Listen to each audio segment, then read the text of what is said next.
নতুন সরকার পেল দেশ। গণ অভ্যুত্থান পরবর্তী বাংলাদেশে ঐতিহাসিক নির্বাচনে বিজয়ের পর নতুন সরকার হিসেবে শপথ নিয়েছে বিএনপি নেতৃত্বাধীন জোট।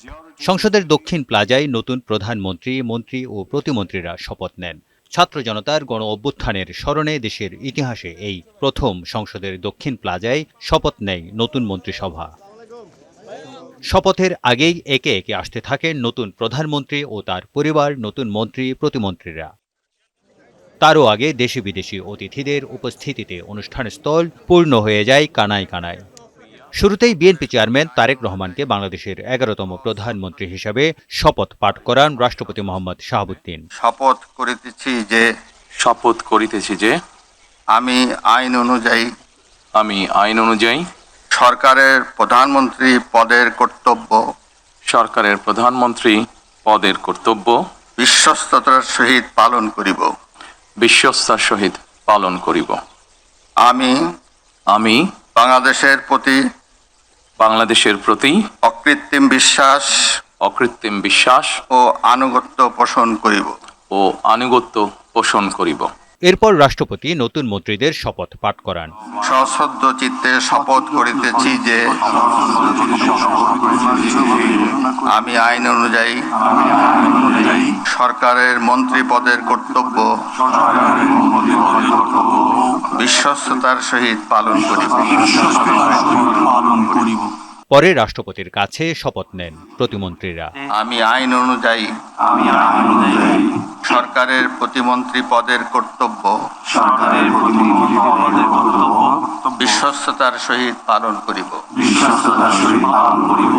শপথ নিয়ে তারা বলেন, এবার জনগণের কাছে দেয়া প্রতিশ্রুতি রক্ষার পালা। যেই উন্নয়ন চট্টগ্রামে হওয়ার কথা ছিল, আনফরচুনেটলি চট্টগ্রামে সে উন্নয়ন হয় নাই।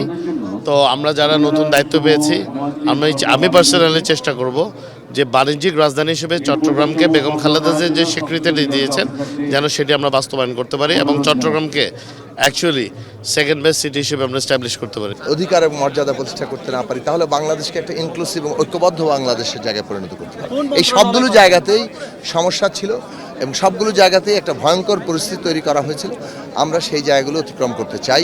আমাদের একটা মাত্র দায়িত্ব থাকবে, যতগুলো প্রত্যাশা আমরা দিয়েছি সেই প্রত্যাশা পূরণ, এবং এই মন্ত্রিসভা এবং এই সংসদ আমাদের জাতীয়তাবাদী জোটের যারা আছেন সবাই ইনশাআল্লাহ একনিষ্ঠভাবে কাজ করবেন জনাব তারেক রহমানের নেতৃত্বে প্রত্যেকটা প্রত্যাশা পূরণ করায়। এই সংসদে আমরা দাঁড়িয়ে আছি, এই সংসদ আবারও রাজনীতির কেন্দ্রবিন্দু হবে। সকল সিদ্ধান্ত এবং আইন এই সংসদ থেকে হবে এবং কার্যকর সংসদ হবে, স্বচ্ছ এবং দায়বদ্ধ সংসদ হবে। আমাদের প্রধানমন্ত্রী যে দায়িত্ব আমাকে দিবেন আমি এটা সুষ্ঠুভাবে পালন করার চেষ্টা করব। This is the name of the game.